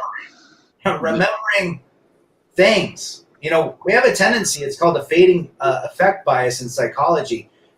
Humanity is programmed to forget the negative things of their life. That's why they say in politics, you know, 3 months after some scandal happens, everyone forgets it and they vote for the same guy again, right? It's called the fading effect bias. We do it in our life. We tend to forget the negatives of certain people. We tend to forget situations that we've been through that kind of destroyed us, and we go back to it. So we've got to build right here in this awareness and continue. And it's a skill. It's like doing, you know, they interviewed Michael Jordan, and he every day worked on his free throws. Even though he was a 5-time world champion, still worked on his free throws. Because the moment he quit working on it, he started losing his touch again. And that's what we have to do with all of this content.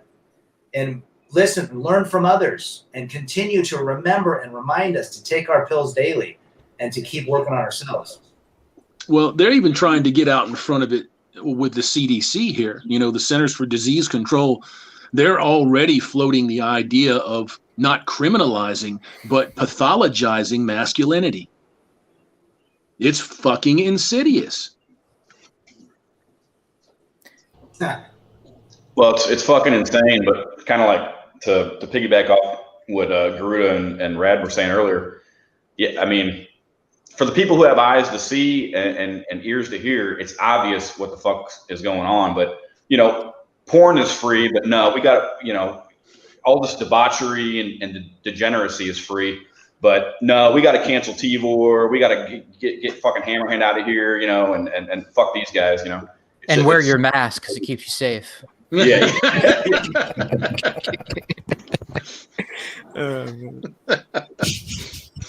Oh, Jesus God. Amazing. Yeah, But it's pretty fucked up.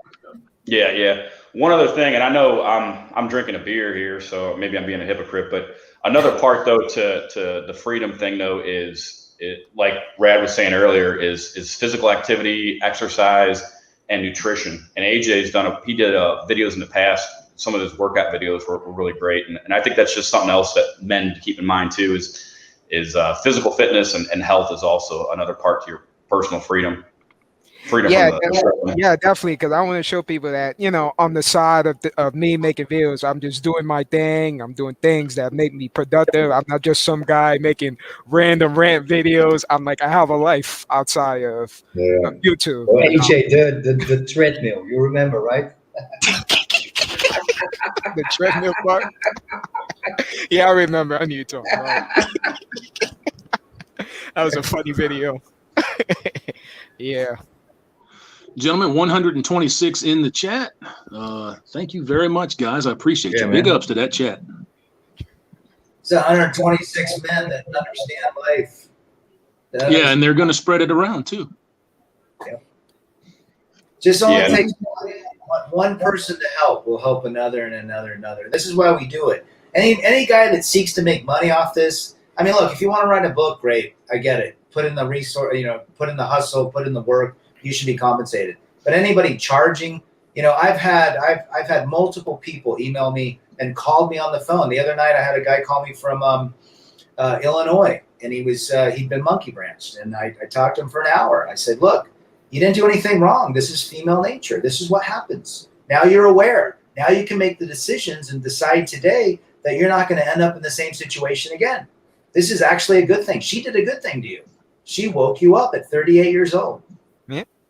Yeah, you got a lot of life to live. And if you start learning the lesson now, the rest of your life, I won't tell you that it'll be trouble-free because that's bullshit. Right. But it won't be cluttered with all of this convoluted nonsense.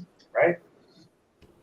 You made the point, Rebel, about monetization and about content creators and how we're not doing this for money. And it's been made several times in this live stream. And I think that one of the things that I have for me personally is I don't, when people start approaching like on YouTube or any kind of a platform, that 6-figure sub count, I noticed more often than not, things start to change.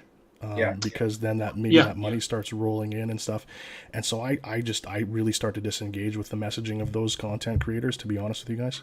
I do too. It's rare when you see somebody jump over 100K that their messaging stays the same, because you understand where they're headed. If they're monetized, they want to stay monetized. That 6-figure channel roughly is about $50,000 a year in ad revenue. So they're typically not working another job. Their job now is YouTube, and it becomes 24/7 propaganda for the machine. So you got to be very careful that you're not getting sucked into that shit. It's interesting because I do not monetize. I never will. I said I would never, ever. This is all because it comes from my heart. And I'm seeing YouTube ads on my channels. Yeah, they said last year that they were going to start running ads on demonetized channels just to give you the extra finger. Yep. They're going to make money off of you no matter what.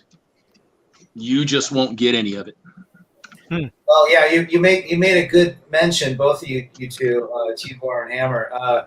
The 100K subs, I've seen a lot of difference, especially guys that I watched from 5,000 subs, and I won't typically name names, but I like small channels, because small channels, you're able to engage your audience. You're able to respond and have dialogues and learn from one another. I do this channel, I do it for me. That's why I do it. I learn a lot from everybody. Everyone on this chat, I learn a ton from. And it keeps me centered. It really does. It's my medicine. And so I'm just kind of that, the catalyst to get, dialogue going. So that is why I do my stuff. Yeah. I think with these, go ahead. Oh yeah, what I like about being a small channel is I can instead of worrying about my channel's not growing, I'm worrying about monetize. I treat this whole thing like I'm talking to friends. Like, in a world filled with blue pill people and filled with sheeps, I can talk to you guys and feel like, okay, I'm talking to my family over here. I can express my feelings. That's the way I see it. I agree with you 100%. I think when you find these channels that are smaller, let's just say under 10K, under 10K subs, they're fucking hungry. They are hungry, and they are dropping red pills. I mean, thermonuclear red pills, and that you typically see them thin out. I mean, there's a couple of examples out there of enormous channels that are still dropping bombs, but it's laced with gynocentrism. Like the first one that comes to mind is Kevin Samuels. He was nowhere until the Miss Average video. And then when that happened, this brother's over 100. He's over 1 million subs now. Yeah. He's over 1 million subs, but he heavily promotes marriage and gynocentrism as an image consultant. You know what I'm saying? So you got to be careful. That's where the money is, right? That's where they're going to get money. So his viewership is predominantly women. I remember watching him at 10,000. I liked his shtick. He was holding women accountable. He was letting them know that the traditional woman needs to come back for society, but you've seen definitely a shift with him. Yeah, big time. But how much is he making? He's got 1 million subs. He's got millions of views. He's got to be making $200,000 a year, right, off YouTube? The last one that I checked, if the monetization rates hold true for a monetized channel, he's pulling 150K off that channel. Yeah. So another good example is Darius. I follow Darius since his second or third video. So actually, straight from the beginning. And first it was always like, what's going on, my fellow MGTOW brothers? Yeah. I'm back. Yep. Now, how can you find the perfect woman? That. I mean, and right now I spend a lot of hours watching his content, and sometimes I still watch his older content. But right now, I'm asking myself, Darius, did you actually really spoke from your heart or not? And that is what you got to be careful who you are following, man. Yeah, you're not wrong about Darius. It went from Darius MGTOW to Darius M in just an effort to try to keep that monetization. And the message definitely changed. It got watered down. Yeah. Yes. Definitely. Yeah. He changed a lot since his older videos. Yeah. But when those guys get up there and they start taking that cash, they took a buyout. I mean, it's just that fucking simple. It was either do what we want you to do or get the fuck out of here. We're not going to monetize you. So these fellas take a buyout. They know what their price is. These people like Google and Alphabet, everybody's got a price, and they found their price. That's true, and that is also why I am so glad with the MGTOW project website, because even though those guys deleted all their MGTOW videos, they will be on the MGTOW project forever. Big shout out to Zeitgeist Eater and MGTOW Monger. But me myself, I am underground. You have hundreds of channels, but my channel is not on there. I keep it underground.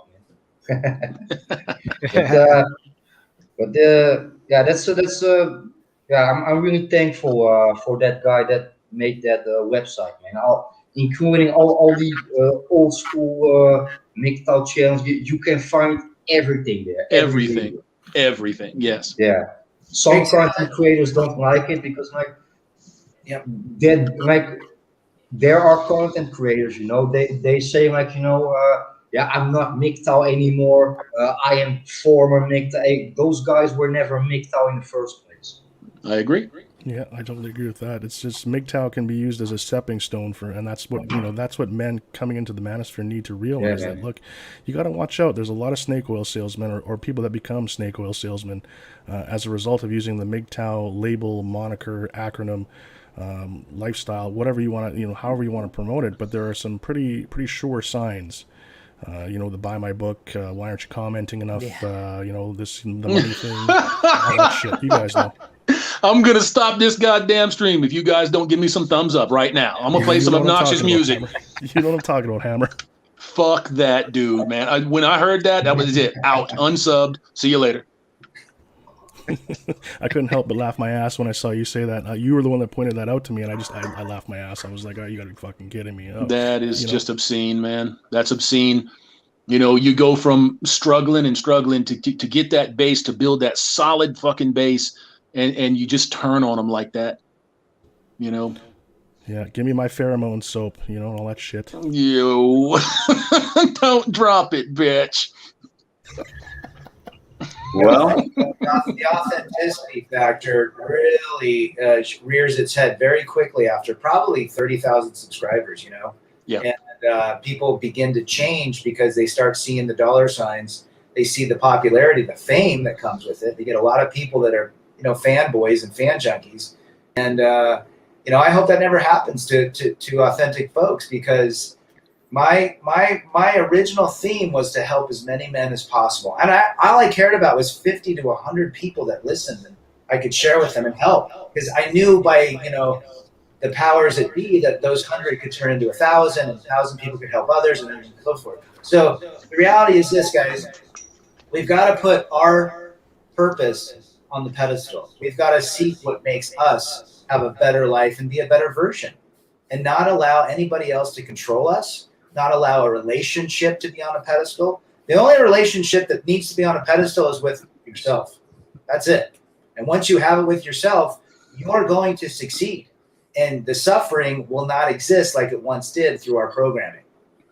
Agreed. I've always said that if you're good with yourself, those that you choose to allow into your life will be good too. So you have to put yourself front and center, not necessarily in a nasty, greedy way, but you have to have some selfishness there. Absolutely. That's great point. Great point. Well, we're approaching 2 hours here, and I want to just say thank you guys for all your time. But we're getting close to 2 hours. You guys have any final thoughts as we wrap this one up? We'll start with T.V.O.R. Yeah, just thank you so much for hosting this, and thank you to everybody on the stream. It was a good time. You know, I do this because it's cathartic, and that's how I started it. I just wanted to be able to, you know, every man should have a voice, and so that's where my journey started. And I started, you know, seeing the inconsistencies in this life, guys, and the programming wasn't taking hold anymore. And I was just like, there's something really wrong with this. This doesn't make sense. What I've been taught doesn't make sense. And so I started to, you know, look into this stuff, and MGTOW just was there for me. I've been doing this. I've been a MGTOW for like 15, 20 years now, guys. With all the old forums and shit. I go all the way back to the old forums. And I you know, it's hard at first. It's not easy. It's you know, it's a journey for sure. And you know, it can piss you off sometimes, and it can take you to some different places. But the journey's worth it, guys. The journey's worth it, because what Hammer said rang true for me here just earlier. Like, those people that you let into your life, and what Rebel had said as well, they're gonna be good people. Especially if you're focused on yourself and your focus is you. And that's like you know, what is E-Man 67 end his streams with, right? It's not about female validation, it's about you, essentially, right? So I mean, that's kind of where my journey is going, and it's still in process, but it's just keep at it, guys. Keep at it, and keep taking that red pill a day, as Sandman always says too, right? Every day. Amen. Red? Right. You know, let me just follow up by saying this. You know, when I first started this, when I initially understood Red Pill and MGTOW, I was angry. I hated, right? I was angry. I hated my ex and all sorts. And I realized over the 6-7 years, I've learned to literally look at it and say, I am grateful for what I've been through. I wouldn't be here without them. And there is something about learning from the worst parts that you could go through in life. And so if you're in a position where you're upset, you're angry, you wish this person didn't exist on this earth anymore, I get it. But turn that into something that's going to help you in life by literally thanking it. And it's hard to do. It's really hard to do. But if you can get to that point, now you've realized you are the prize and you are all you need. So thanks for doing this, Reverend. Right on, man. Right on. Garuda? Yeah, first off, I want to thank all of you guys. Reverend 20 Piece, thanks for the invitation. Yeah, for me, it's it's a long time ago that I did a collaboration. I always feel honored, and for me, it's a pleasure to be in touch with especially American brothers, because I think that as far as I know, I'm the only content creator from the Netherlands that shows his face. So it's thanks guys. Also, I want to thank everybody in the chat box. Right now we have 130 viewers. So Reverend, you're gonna be famous, man, or notorious. You never know. But thanks guys. Forever red until death. Right on, right on. Right AJ? on. Oh yeah, thank guys for joining in. We had a great discussion talking about very important things. And I hope everybody be safe. Learn to walk away. Don't be stressed because you're the man, you're the prize, and just have peace. Don't be like these married people, these relationship people, these sheep people, and just follow your intuition. If you know there's something wrong, listen to it. Don't ignore it. And that's it. Right on, AJ. Dan? Yeah, I just appreciate being invited to the stream. There's an idea that I've been mulling around, I guess, that I'd share.